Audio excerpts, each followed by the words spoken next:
wanted to pepper Oz's world with complicated women. What more you got? If something happened to me... Stop talking! A lot of stories in the crime world, women are kind of cast aside pretty easily. They're arm candy. You see such a tough guy story, and to understand what is this trajectory that leads to the Kingpin. The key to that whole thing is the history and relationship between Oz and his mother, Frances.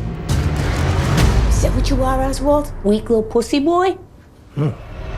One of the things that really excited us was this idea of digging into the familial relationship of him and his mother. If my son is a nothing, what am I? I wanted to write an interesting, complicated, tough as nails broad. I won't let you down. All sons need and desperately call for their mother's love and attention. But I think it's something that burns a little bit more deeply in Oz. Get off! He's constantly looking for his mother's approval and her love. It's kind of a painful relationship. It's a little more intimate than people might think is perfectly healthy.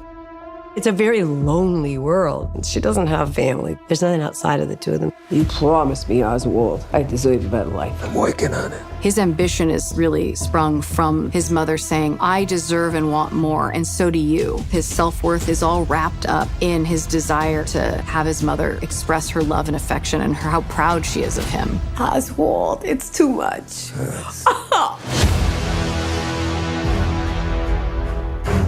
His trajectory and his desire to have power is so he could go home and tell his mom, look, Ma, I did it. Aren't you proud of me? That's all he wants. The relationship with his mother is one of those things that allows this character to really come into full bloom because it so humanizes him and her. His greatest fear, in my opinion, was that love is transactional, that there's always a cost to something, that somebody always wants something from you to give you that love and affection.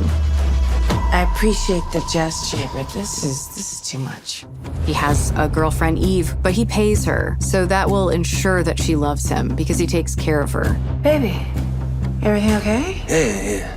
When you meet someone in childhood, there's this sort of unspoken trust that doesn't really have to be fully explained. They have that. It gets tested. Eve, sweetheart, no one's untouchable. And neither are you. With Oz, she really does try to have I've got your back, you've got mine relationship, but she's willing to drop that if it serves her. As much as she wants to be a cheerleader to Oz at all times, it comes back to survival. You're putting me and my girls at risk. It's not part of the deal. They've known each other a long time. They're both survivors. In a world of hardship, they both learned how to play a certain social system in their favor. He would like to believe she's there for him for purer reasons than maybe she is. In my mind, she's his first sexual experience, so he trusts her. She's older than him, so there's always a little bit of hints towards being mothered, wanting an older woman to take care of him. Where you going? Paddle my nose. Oz never feels good enough. All of that really stems from this lack within him from the beginning of always feeling like an outsider, always feeling unlovable. It's a hole that he is voraciously digging into that can never be filled. It's also the thing that takes him to the depths of doing the worst things he could possibly do.